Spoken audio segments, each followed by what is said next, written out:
नमस्कार, मैं हूं बालकृष्ण थरेजा। आप देख रहे हैं डेली लाइव। आइए शुरुआत करते हैं आज के मुख्य समाचारों की।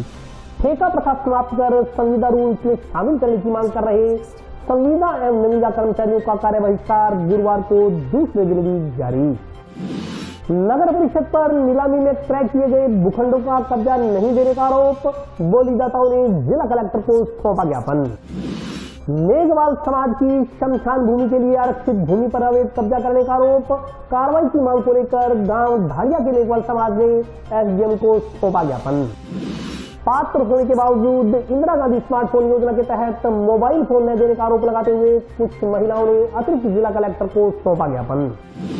श्रीगंगानगर फाटक पर नवनिर्मित आरयूबी में सड़क के मध्य बने डिवाइडर पर लगाए गए मीडियन मार्कर चोरी, पीडब्ल्यूडी ने पुलिस को सौंपा प्रार्थना पत्र। और अब समाचार विस्तार से। ठेका प्रथा समाप्त कर संविदा रूल्स में शामिल करने की मांग कर रहे संविदा एवं निविदा कर्मचारियों का 2 घंटे का कार्य बहिष्कार गुरुवार को दूसरे दिन भी जारी रहा। आवाज दो, हमारी मांगे, हमारी मांगे, हमारी मांगे।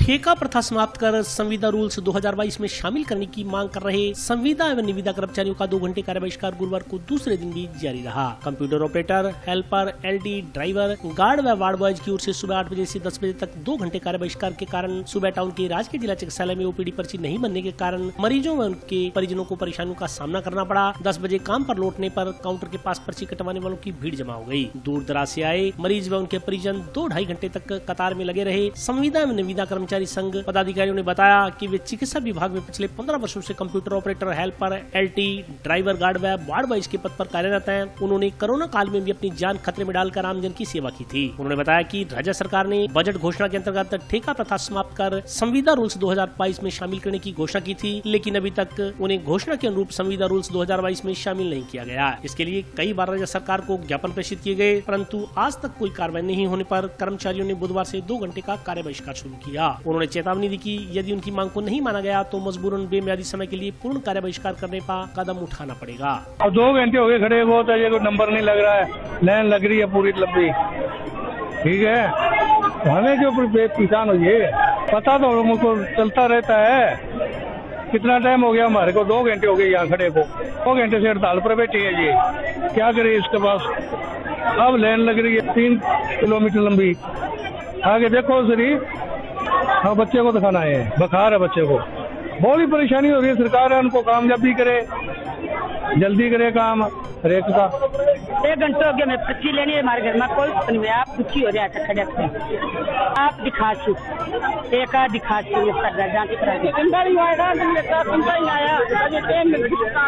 बारी कौन आई जंडे जिसे घेरे मेरे कोई बच्चों भी कौन नहीं फिर मैं बैठ खड़े के तरह मैं खून दर्द करा रही है। माने के केस टाइम लगा अगर पूछो बन क्या टाइम लगा टाइम लगा बना पूछो मैं तो अनपढ़ आदमी हाँ, मैं जो पढ़ेड़ा होता तो मैं पढ़ेड़ा होता तो टाइम मैं थोड़ा पूछता बना भी टाइम क्या लगाओ। हाँ कोई बात नहीं बैठे तो फिर अभी तो पर्ची काट के देवा माना है। अब जो लेरू लुगाई आया ना पर्ची दे बगैर लेना वाली खड़ी लेवा इनने दक्षिण नहीं खड़ी बन पर्ची देना। आज हमारा कार्य बहिष्कार का दूसरा दिन था और 8 से 10 हमारा कार्य बहिष्कार रहा था और ये कार्य बहिष्कार निरंतर चलता रहेगा जब तक सरकारें हमारी मांगे नहीं मानती है। क्योंकि सरकार ने वादा किया था कि हम ठेका कर्मी प्लस संविदा कर्मचारी जो भी है उनको हम परमानेंट करेंगे। ठेका कर्मी को हम ठेका प्रथा से मुक्त कर हमारी जो सरकारी कंपनी जो है उसके माध्यम से हम उनको नियुक्ति देंगे और संविदा कर्मचारी को 2022 में रूल और रेगुलेशन बना के उसमें डाल के उनको हम परमानेंट करेंगे। लेकिन आज तक हमारी मांगों का कोई समाधान नहीं हुआ है। 10 की 10 है, मजबूरी में हमको कार्य बहिष्कार करना पड़ रहा है। ये 8 से 10 तक जो कार्य बहिष्कार है ये आगे चल के अगर हमारी मांगे नहीं मानी जाती है तो ये संपूर्ण दिन का कार्य बहिष्कार होगा और इसके लिए प्रशासन जिम्मेवार होगा। क्योंकि प्रशासन को हमने बहुत पहले ही बता दिया था कि हमारा कार्य बहिष्कार ये चलने वाला है और ये चल रहा है निरंतर। इतनी भीड़ सर, ये 8 से 10 का जो कार्य बहिष्कार था तो भीड़ पब्लिक तो आई 8 से 10 के बीच में, लेकिन कार्य नहीं हुआ, ओपीडी पर्ची नहीं बन पाई प्रॉपर तरीके से और इस कारण ये भीड़ हुई है। और 10 बजे बाद हम लोग बैठे हैं, इसके बाद ये धीरे धीरे खत्म होगी। ओपीडी सर बढ़ी हुई है, ओपीडी 1200, 1500, 2000 के लगभग बीच में रह रही है। पिछले महीने की 53,000 की ओपीडी है, तो अभी मान के चलिए कि आप 2000 के लगभग ये ओपीडी रह रही है अभी। नीलामी में क्रय किए गए भूखंडों का कब्जा नहीं देने का आरोप लगाते हुए कुछ बोलीदाताओं ने गुरुवार को जिला कलेक्टर को ज्ञापन सौंप नगर परिषद से भूखंडों का कब्जा दिलवाए जाने की मांग की है। नीलामी में क्रय किए गए भूखंडों का कब्जा नहीं देने का आरोप लगाते हुए करीब आधा दर्जन बोलीदाताओं ने गुरुवार को जिला कलेक्टर को ज्ञापन सौंप नगर परिषद से भूखंडों का कब्जा दिलवाने की मांग की। राजेंद्र कुमार भामू ने बताया कि उसने अपनी पत्नी वंदना भामू के नाम से नगर परिषद से 6 नवंबर 2020 को हुई नीलामी में अधिकतम बोली 9 लाख रुपए में जंक्शन के सेक्टर नंबर 6 लेबर कॉलोनी में आवास क्रय संख्या 55 खरीदा था। उसने पूरी राशि नगर परिषद कार्यालय में जमा करवा दी, लेकिन इसके बावजूद भी नगर परिषद की ओर से उन्हें कब्जा नहीं दिया गया। वह कब्जा लेने के लिए करीब 3 सालों से नगर परिषद के चक्कर लगा रहा है, परंतु कोई सुनवाई नहीं हो रही।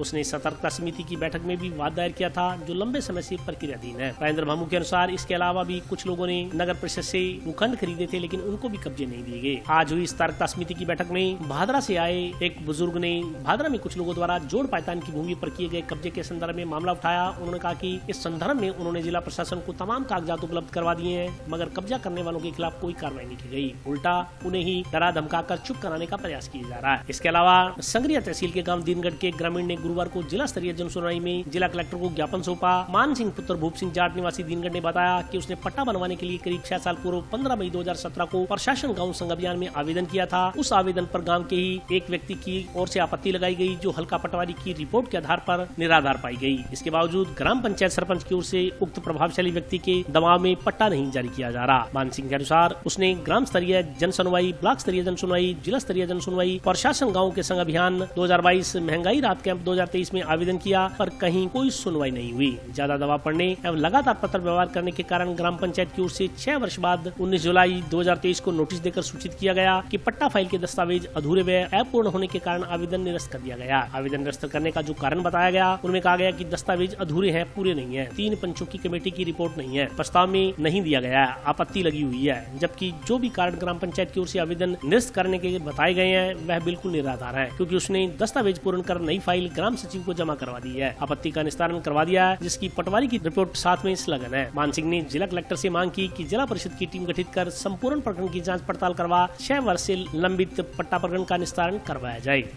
जिला स्तरीय जन सुनवाई में आया था, इससे पहले भी मैं 5-6 बार आ चुका हूँ।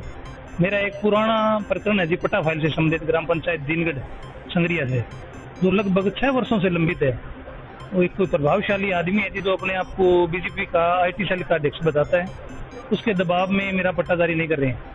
तो मैं बहुत बार प्रशासन गाँव के संघ अभियान 2022, 2023 महंगाई राहत कैंप में भी गया, लेकिन कहीं पे कोई सुनवाई नहीं हुई।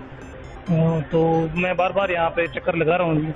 नहीं जी, कोई जन सुनवाई में मैंने लगभग वो 5-6 बार 6 बार आया हूँ जी मैं। तो हर बार आश्वासन मिलता है जी, संबंधित विभाग को लिख देते हैं और आगे कोई कार्रवाई नहीं होती है। तो मेरे हिसाब से इस जन सुनवाई का कोई अर्थ नहीं है।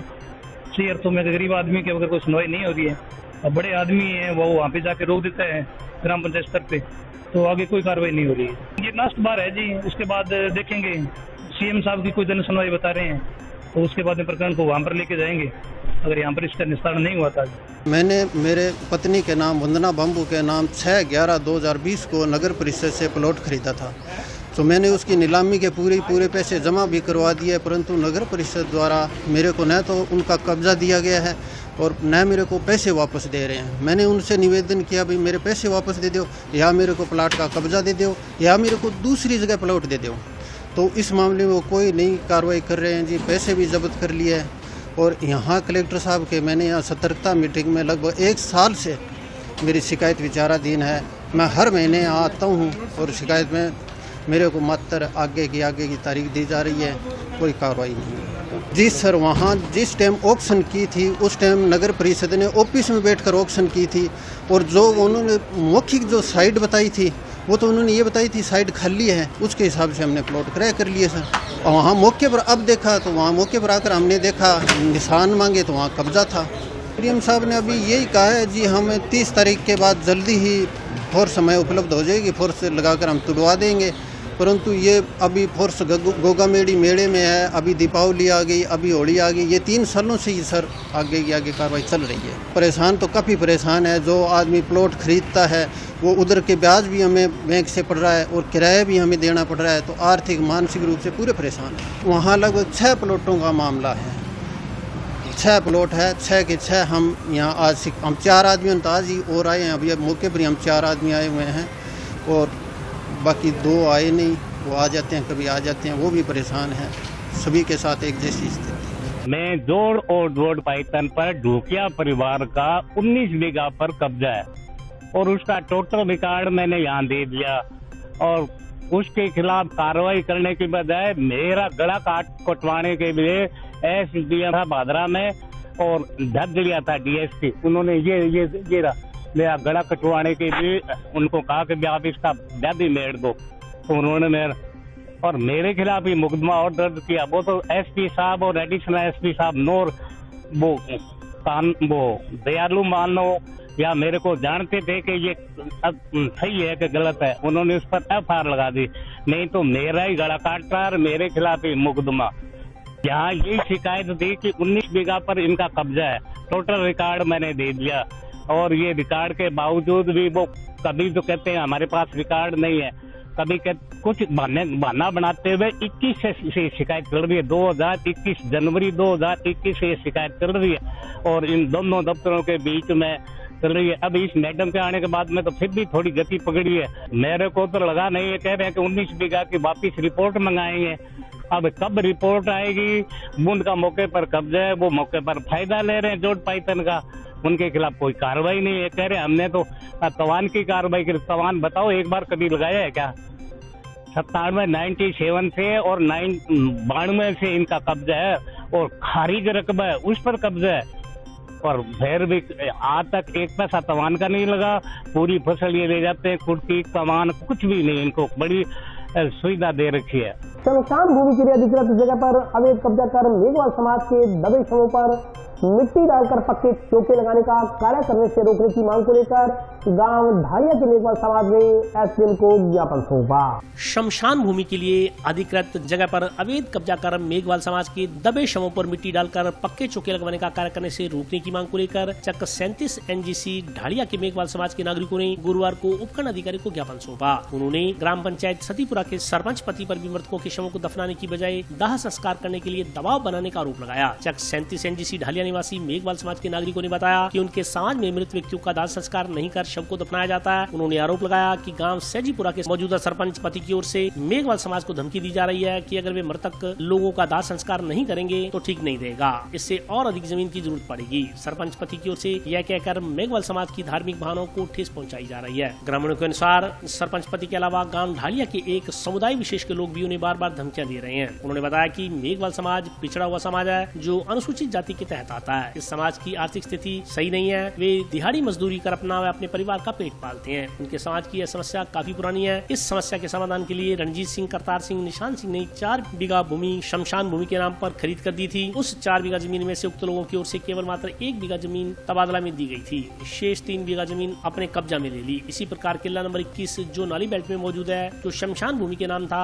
उसको भी उक्त लोगों ने अपने नाम करवा लिया है। इसके बदले में मेघवाल समाज को 1 बीघा जमीन दी गई है। उक्त 1 बीघा जमीन में भी कुछ लोगों ने मेघवाल समाज के दबे शवों पर मिट्टी डालकर पक्के चौके लगवाने का प्रयास शुरू कर दिया है। इससे शांति भंग होने का अंदेशा है। ज्ञापन में शमशान भूमि के लिए अधिकृत जगह पर अवैध कब्जा कर मेघवाल समाज के दबे शवों पर मिट्टी डालकर पक्के चौके लगवाने का कार्य रोकने के लिए पाबंद करने की मांग की गई है। ज्ञापन देने वालों में सुंदरराम, चेतराम, रामचंद्र, कुलदीप सहित मेघवाल समाज के अन्य लोग उपस्थित रहे।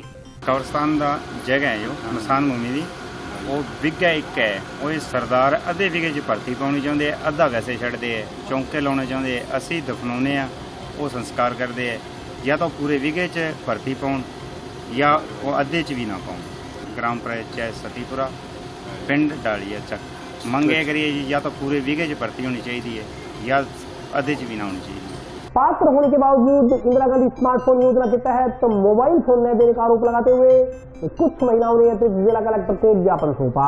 पात्र होने के बावजूद इंदिरा गांधी स्मार्टफोन योजना के तहत मोबाइल फोन वितरित न किए जाने का आरोप लगाते हुए कुछ महिलाओं ने गुरुवार को अतिरिक्त जिला कलेक्टर से लिखित शिकायत की। जनवादी नौजवान सभा के बैनर तले सौंपे गए ज्ञापन में संबंधित के खिलाफ विभागीय कार्रवाई करने की मांग की गई है। ग्रामीणों ने बताया कि पुष्पा देवी पत्नी शेर सिंह, उषा पत्नी प्रीतम शाक्या व छिंदोबाई पिछले 4 दिनों से जंक्शन में करनी चौक के नजदीक अम्बेडकर भवन में लग रहे इंदिरा गांधी स्मार्टफोन योजना शिविर में मोबाइल फोन के लिए चक्कर लगा रही है। शिविर में मौजूद प्रशासनिक कर्मचारियों की ओर से उनके साथ अभद्र भाषा व गाली गलौज का प्रयोग किया जा रहा है। उनसे बेवजह चक्कर कटवाए जा रहे हैं। मनचाहे लोगों को मनमाने तरीके से मोबाइल फोन का वितरण किया जा रहा है। ग्रामीणों के अनुसार पुष्पा देवी व उषा शिविर में पहुंची तो वहां मौजूद कर्मचारियों और प्रशासनिक अधिकारियों की ओर से अगले दिन आने को कहा गया। इस पर वे गुरुवार को शिविर में पहुंची तो उन्हें काफी देर तक बैठाए रखा। बाद में उनके जन आधार कार्ड फेंक कर कहा गया कि वे मोबाइल फोन नहीं देंगे क्योंकि वे पात्र नहीं है। विरोध करने पर पुनः जन आधार कार्ड तो ले लिया लेकिन मोबाइल फोन नहीं दिया गया और अभद्र व्यवहार किया गया। जब उन्होंने प्रशासनिक अधिकारियों से स्मार्टफोन योजना में पात्र नहीं होने का कारण पूछा तो उनका कहना था कि उनके मनरेगा में 100 दिन का काम पूरा नहीं हुआ है, जबकि मनरेगा में 100 दिन भी पूरे हैं। वह उनकी ओर से ग्राम पंचायत से ऑनलाइन 100 दिन लगे होने की रिपोर्ट की प्रमाणित प्रति भी पेश की गई, लेकिन प्रशासनिक अधिकारियों ने बात करने से भी इनकार कर दिया और कहा कि जिला कलेक्टर के पास जाओ, वे ही उन्हें मोबाइल फोन देंगे। ग्रामीणों ने महिलाओं के साथ अभद्र व्यवहार करने वाले प्रशासनिक अधिकारियों व कर्मचारियों को हटाकर नई टीम लगाने के साथ उनके खिलाफ विभागीय कार्रवाई करने की मांग की है।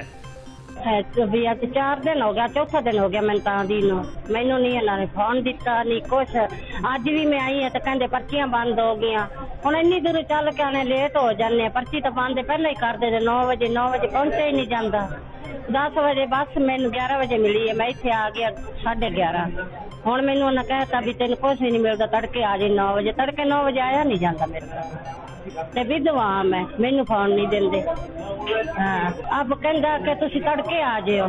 ਹੁਣ ਤੜਕੇ 4 ਦਿਨ ਤੋਂ ਹੋ ਗਿਆ ਆਂਦੀ ਨੂੰ, ਤੜਕੇ ਅਜੇ ਹੋਰ ਆਂਦੇ ਆ ਕਿ ਆ ਜਾਓ। ਰੋਜ਼ ਆਇਆ ਨਹੀਂ ਜਾਂਦਾ। ਮੈਂ ਤਾਂ ਪੁੱਛਿਆ ਹੀ ਆ ਕਿ ਕੋਈ ਪਰਚੀ ਵੇਖ ਤੇ ਜਨਦਾਰ ਕਾਟ ਤੇ ਮੈਨੂੰ ਵਾਪਸ ਦੇ ਤਾਂ ਕਹਿੰਦਾ ਤੜਕੇ ਆ ਜਾਓ, ਬੱਚਾ ਤਾਂ ਫੋਨ ਮਿਲ ਜਾਏਗਾ, बैठ जाओ। ढंग से बात नहीं ना कर दे भी ਉਹਨੇ मैडम ने ਸਾਨੂੰ अंदर ही नहीं वड़न दिता, ਉਹਨੇ ਗੱਲ ही नहीं करन दी। मैडम अगो लत्तां मार के ते पासे करता, कहती तुसी बाहर जाओ। जी कल हम गए थे वहाँ फोन लेने के लिए गए थे तो वहाँ एक अधिकारी बैठा था, उन्होंने जन आधार देखा और बोले आपको फोन मिल जाएगा। हम नरमे की चुगाई से भी करते रहे, कल भी खोटे हुए आज भी खोटे हुए। अब उसने जन आधार फेंक दिया, कर आपको नहीं मिलेगा। दूसरी बार मैंने बोला उसको भी आपने मेरे को बुलाया था, किस लिए बुलाया? उसने फिर जन आधार रख दिया, फिर उसने फिर चेक करके फिर फेंक दिया। ना उन्होंने बोलने की अकल है और अब कह रहे आप पात्र ही नहीं है। 100 दिन मेरे नरेगा में पूरे, इन साथियों को भी पूरे, फिर भी वो मना कर रही है। ये अभियान लगा हुआ ना करनी चौक, जिसके आए हुए फोन उनको दो। कोई विधवा है उनको पेंशन आ रही, उनको भी नहीं। कोई बच्चियां हैं उनको भी नहीं फोन मिल रहे। नरेगा में जो 100 दिन पूरे हो गए उनको भी नहीं मिल रहे। तो फिर इन्होंने ये दुकानदारी खोल किस लिए रखी है? क्या इनको बंद कर दो, फिर क्या तो कुछ नहीं मिलता। जनता भूखता ना मरे, कम से कम वो दिहाड़ी खोटी करके आते। 200-400 रुपए किराया लगा रहे लोग। काफी लोग तो ऐसे हैं जो 10-10 दिन से आ रहे हैं, वहाँ किराया नहीं लगता। 400-400 रुपए किराया लगा के कोई किशनपुरे से आ रहा, कोई दूर से गाँवों से ढाणियों से आ रही है।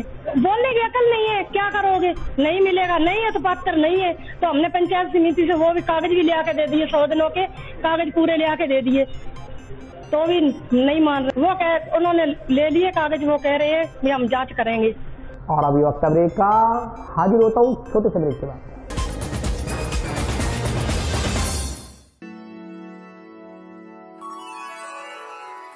यूं तो कई बार मुझे हंसते देखा है, पर ये हंसी कुछ और है। ये गहना मुझ पर जचता है, पर ये महज एक गहना नहीं। ये रूपरेखा है मेरे मन की, हंसती खिलखिलाती लहरों की, जो आतुर थी अब तक मुझ पर सजने को। इसलिए ये गहना ही मेरा सच्चा श्रृंगार है, श्रृंगार है, श्रृंगार है।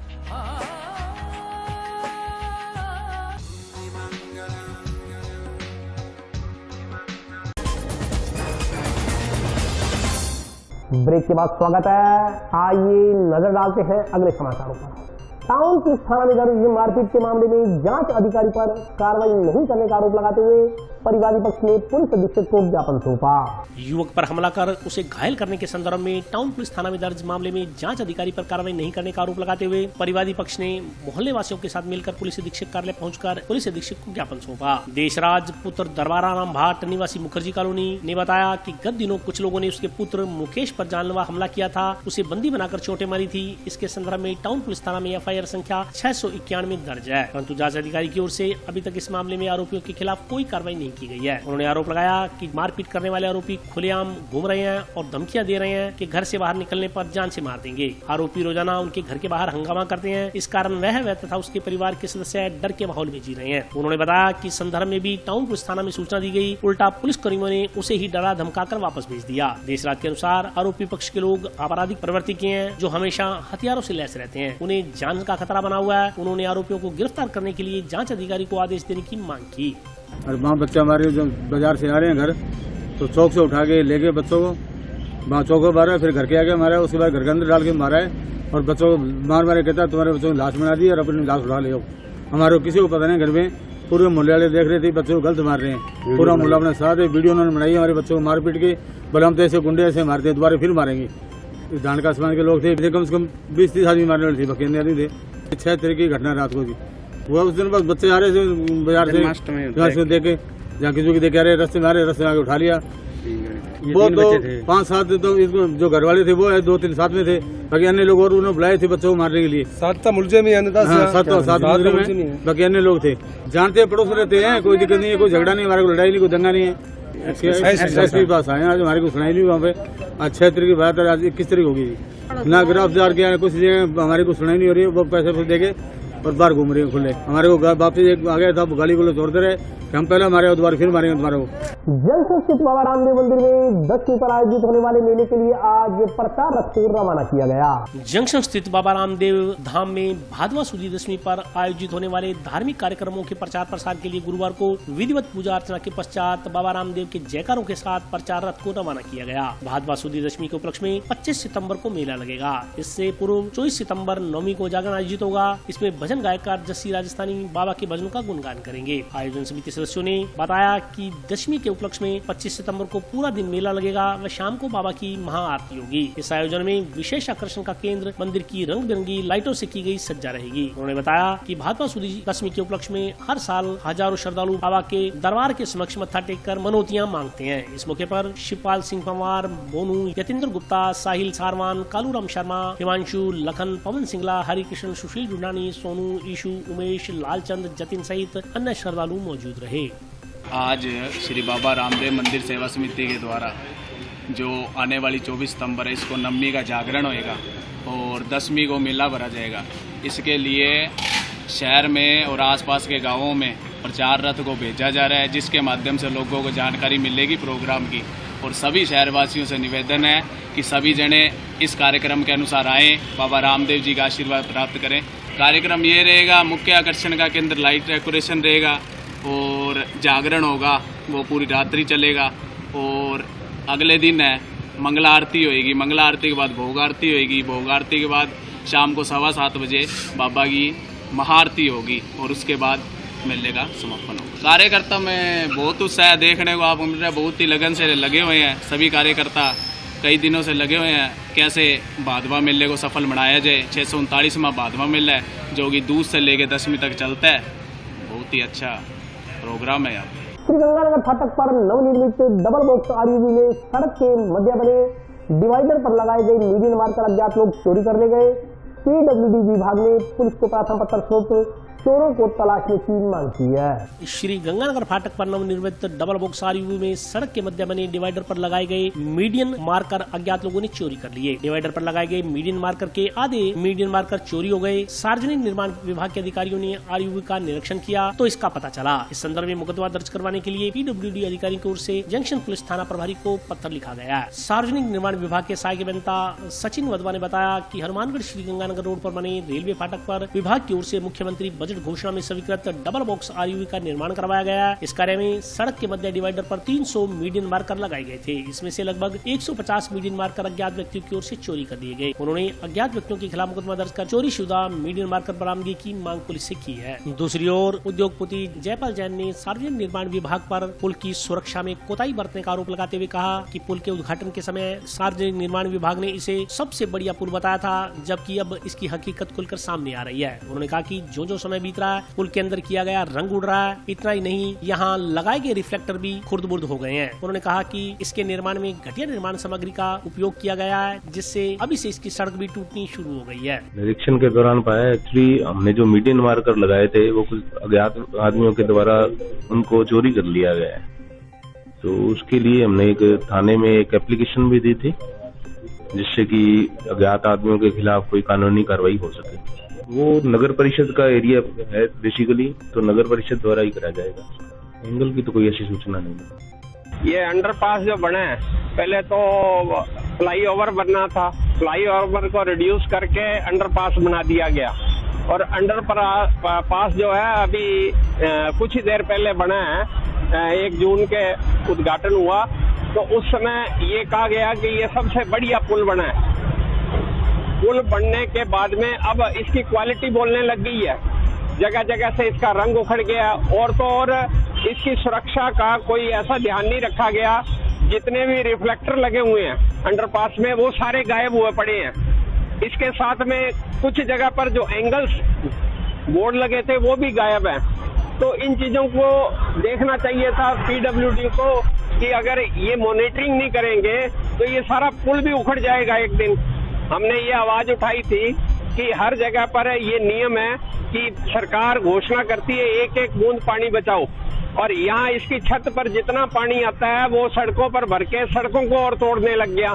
अभी इसको बने कितनी देर हुई है और आज इसकी स्थिति ऐसी होने लगी है, तो 6 महीने, साल, 2 साल बाद तो ये इतना डैमेज हो जाएगा। क्वालिटी का कंप्रोमाइज कभी नहीं किया जाना था और ये कहा गया था कि क्वालिटी से कोई समझौता नहीं हो रहा, लेकिन आज जो स्थिति बनती जा रही है अंडरपास की, वो धीरे धीरे सारा इसका जो अस्तित्व है वो डैमेज हो जाएगा। और मैं पीडब्ल्यूडी के अधिकारियों से कहूंगा, जब ये सरकार कहती है ये गारंटी पेनल्टी में चीजें बन रही हैं, इसकी कोई दिक्कत नहीं आएगी, तो ये इमीडिएटली क्यों नहीं एक्शन लेते? तुरंत कोई चीज खराब हो गई है तो उसको तुरंत उसको दुरुस्त करें। अगर कोई चीज यहाँ से गायब हुई है तो उसकी FIR दर्ज कराएं। ये सार्वजनिक संपत्ति किसी विशेष व्यक्ति की नहीं है, किसी विभाग की नहीं है, ये जनता की है। और जनता का सामान चोरी हो जाए तो उसका जुम्मा उसी विभाग के ऊपर है जो इसका रख रखाव करता है, जो इसका निर्माण करता है।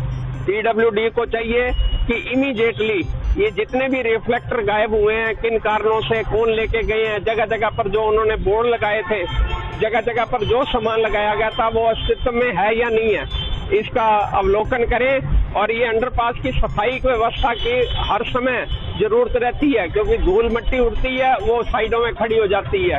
ऐसी स्थिति बनी हुई है, धीरे धीरे इसके जो हार्वेस्टिंग सिस्टम भी बना रखा है वो भी ब्लॉक हो जाएगा और फिर ये पानी जमा होने लग जाएगा। इन्होंने तो एक बोर्ड लगा दिया कि अगर आप डूबने लगो तो वहां से एक मोबाइल हमारे इस नंबर पर कर दो। क्या ये ऐसा संभव होगा?